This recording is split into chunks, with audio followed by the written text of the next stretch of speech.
The Final Voyage of Yamato, a one-way journey into history. April 7th, 1945. The greatest warship ever built cuts through the waves of the East China Sea, its massive hull gleaming in the morning sun. At nearly 863 feet long and weighing 72,800 tons, the Yamato towers over the ocean like a floating mountain of steel. But this is no ordinary voyage. It's a one-way journey into history. The crew members aboard know they will never return home. Their mission, a desperate suicide attack against the American fleet at Okinawa. As the mighty battleship steams south, young sailor Akira Tanaka stands at his post, watching the sunrise paint the sky in shades of crimson. He can't help but wonder, how did the mightiest warship ever built come to this fateful moment?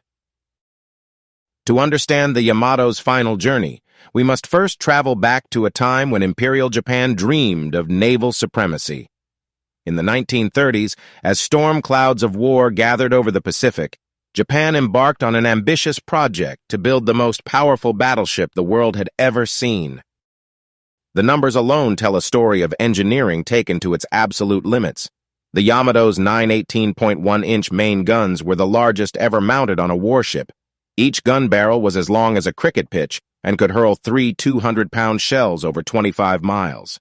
To put this in perspective, each shell weighed as much as a small car.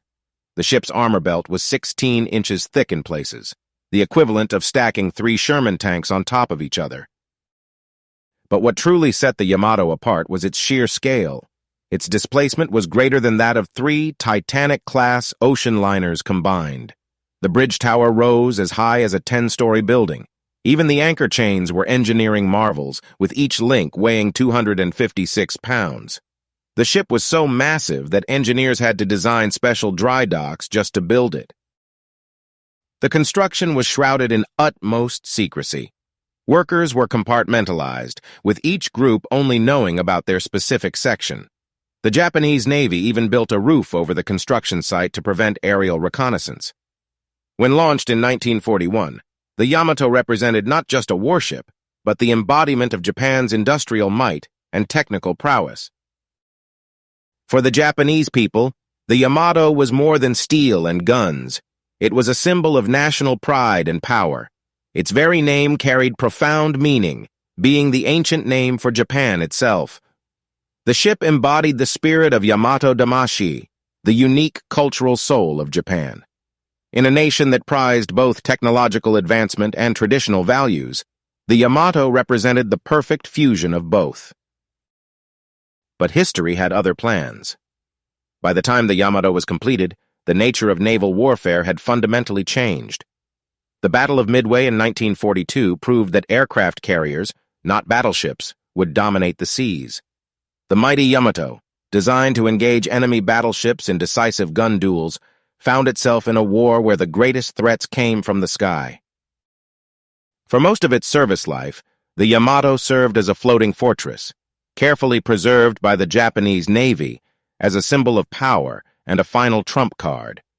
It participated in the Battle of the Philippine Sea and the Battle of Leyte Gulf, but never fulfilled its designed role of engaging enemy capital ships in surface combat. By early 1945, Japan's situation had become desperate. American forces were closing in on the home islands, and Okinawa, the strategic keystone of Japan's inner defense perimeter, was under invasion. In this darkest hour, the Imperial Japanese Navy conceived Operation Tengo, a final desperate mission that would seal the Yamato's fate. The plan was simple and suicidal. The Yamato, along with a small escort fleet, would sail to Okinawa, beach itself, and act as an unsinkable fortress, using its massive guns to support Japanese forces on the island. The ship was given just enough fuel for a one-way journey. There would be no return trip. For the crew, receiving this mission must have felt like a death sentence. Yet historical records show that morale remained high. Many saw it as an honor to serve on this final mission. As one survivor later recalled, "We knew we were going to die, but we were going to die for something we believed in." Dawn broke over Tokuyama Bay on April 6, 1945, as the Yamato's crew made their final preparations. The air was thick with emotion as sailors wrote their last letters home. In the officers' mess, Commander Mitsuru Yoshida observed his fellow officers drinking ceremonial sake, their faces a mix of determination and resignation. They all knew what lay ahead. The mission orders were brutally clear. The force will proceed to Okinawa and attack the enemy fleet. Fight until the last ship. The Yamato carried only enough fuel for a one-way journey, just 2,500 tons, instead of its normal 6,300 tons. The stark message couldn't have been clearer. There would be no return. The task force, designated Tengo, consisted of the Yamato, the light cruiser Yahagi, and 8 destroyers. It was a pitifully small force compared to the massive American fleet they would face. U.S. reconnaissance had already spotted them, and over 380 carrier-based aircraft were preparing to intercept. At 15:20 on April 6th, the mighty force weighed anchor and began its final journey. As the ships passed through the Bungo Channel, civilians on shore waved farewell. Many somehow knew they were witnessing the end of an era. One eyewitness later recalled, "The sight of the Yamato disappearing into the horizon was like watching Japan's soul sailing away." The journey south was tense. The crew maintained strict battle stations, knowing American submarines could be lurking anywhere. In the radio room, operators intercepted American transmissions discussing their movement. The enemy knew they were coming. Still, the Yamato pressed on. Commander Yoshida later wrote in his memoir about the strange calm that settled over the crew that night. Men spoke in hushed tones about their homes, their families, and their hopes for Japan's future. Some wrote poetry. Others simply stood at their posts, lost in thought. The massive ship's engines thrummed steadily beneath them, carrying them closer to their destiny. But it wasn't just about dying for the Emperor. Many crew members believed their sacrifice would have meaning. They hoped their action might inspire the Japanese people to fight on, or at least secure better terms for surrender. As one young officer wrote in his final letter, "We die so that others might live. Our death must have purpose." The Americans, meanwhile, were preparing a massive response. Admiral Raymond Spruance, commanding the Fifth Fleet, wasn't about to let the Yamato reach Okinawa. The carriers Hornet, Bennington, Belleau Wood, and San Jacinto launched their aircraft early on April 7th. The largest anti-ship air attack of the war was about to begin. At 10 o'clock on April 7th, Yamato's radar operators reported the first blips of incoming aircraft. The ship's massive Type 94 anti-aircraft directors began tracking targets. Commander Yoshida recalled the tension on the bridge. "We could feel it in our bones. The decisive moment was approaching." Captain Kosaku Aruga ordered the task force to increase speed to 24 knots. The Yamato's huge wake stretched out behind her like a bridal train. As the American aircraft approached, he gave his final instructions to the crew. "We must all do our duty as warriors of Japan. Every minute we delay the enemy fleet is another minute gained for the homeland." At 12:32, the first wave of American aircraft appeared on the horizon. The Yamato's anti-aircraft batteries opened up, creating a wall of flak. The massive 18.1-inch main guns, loaded with special Sanshiki anti-aircraft shells, joined the barrage. Each of these enormous shells burst into thousands of incendiary fragments, creating a spectacular but largely ineffective defense. The American pilots were awestruck by their target. Many had never seen a ship so large. "It was like flying toward a small island," one pilot later recalled. "The flak was intense, but we knew we had to press home the attack. This was the biggest ship in the world, and we had to sink it." The first torpedo hits struck at 12:46. The Yamato's massive armor belt absorbed these initial blows, but they were just the beginning. Wave after wave of American aircraft swooped in, focusing their attacks on the battleship's port side. The tactical reason was clear. They were trying to cause the ship to list to port, which would make its thick armor belt less effective against subsequent attacks. The sea around the Yamato churned with near misses. The sky was filled with tracers and burning aircraft. Despite the ferocious defense, American bombs and torpedoes began finding their mark with increasing frequency. The ship's damage control teams worked frantically. but water was pouring in faster than they could pump it out. Young sailor Akira Tanaka, manning his anti-aircraft gun, watched in horror as the light cruiser Yahagi took multiple torpedo hits and began to sink. The destroyers of the escort fleet zigzagged desperately, trying to avoid the relentless air attacks while attempting to protect their flagship. But against such overwhelming odds, their efforts were futile. By 13 o'clock, the Yamato's fate was sealed. The port list had increased to 15 degrees, and the mighty ship's speed had dropped to 10 knots. Captain Aruga ordered the crew to counterflood compartments on the starboard side, but it was too late. The massive battleship had taken up to 15 torpedo hits and 8 bomb hits. She was mortally wounded. As the Yamato's list reached 20 degrees, the massive ship began its final death throes. In the engineering spaces, crews worked desperately to keep the boilers from exploding as seawater flooded in. On deck, men clung to whatever they could as the mighty battleship lurched beneath them.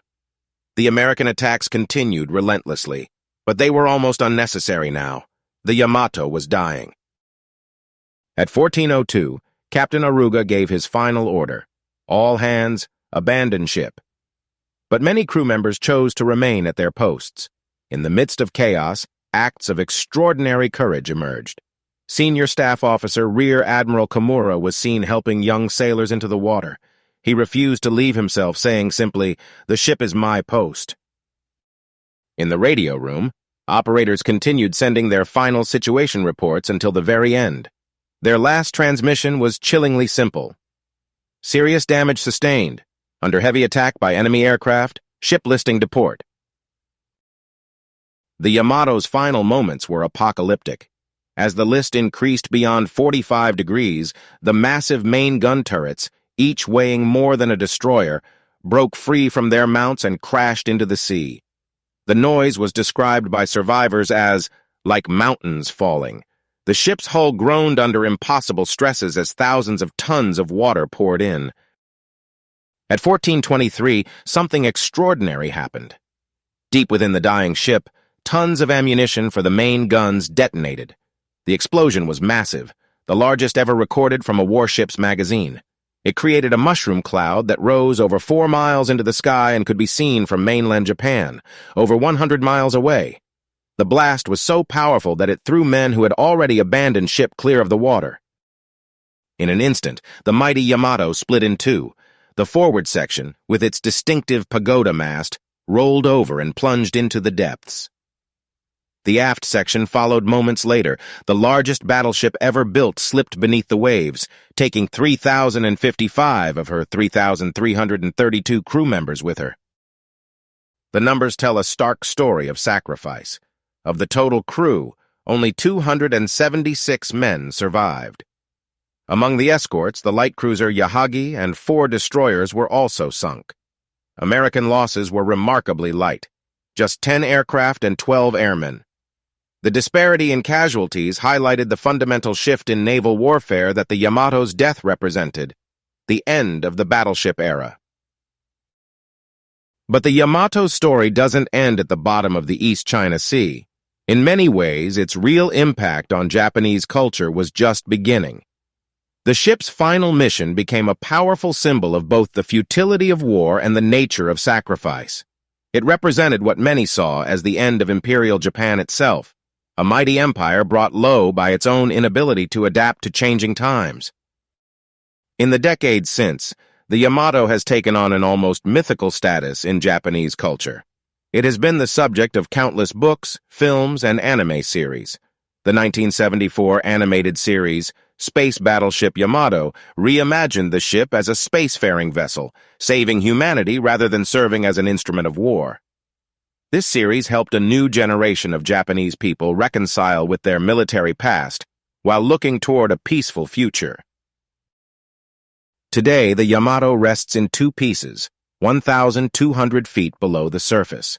Marine archaeologists have visited the wreck, finding it remarkably well preserved in the cold, dark waters.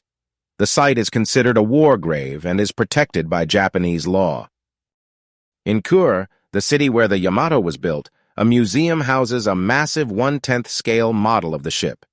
Visitors can walk around this replica, marveling at the sheer scale of the vessel. but more importantly, they can learn about the human cost of war and the importance of peace. The Yamato's story resonates beyond Japan's borders. It serves as a reminder of the destructive power of war and the futility of clinging to outdated strategies in the face of technological change. The ship's final mission, beautiful in its tragedy, futile in its execution, embodies the complex nature of sacrifice and duty. In the end, perhaps the Yamato's greatest legacy is as a bridge between past and present. It represents both the height of battleship development and the end of an era. Its story helps us understand not just the technical evolution of warfare, but the human cost of conflict and the importance of adapting to change. As we look at today's rapidly changing world, with its own technological revolutions and shifting balances of power, the Yamato's story remains relevant. It reminds us that even the mightiest can fall when they fail to adapt, and that true strength lies not in the size of our weapons, but in our ability to learn from the past while embracing the future. Thank you for watching this documentary about the Yamato's final journey. If you enjoyed this exploration of Japanese history, please don't forget to like this video and subscribe to our channel for more fascinating stories from Japan's past. Your support helps us continue bringing these important historical narratives to life.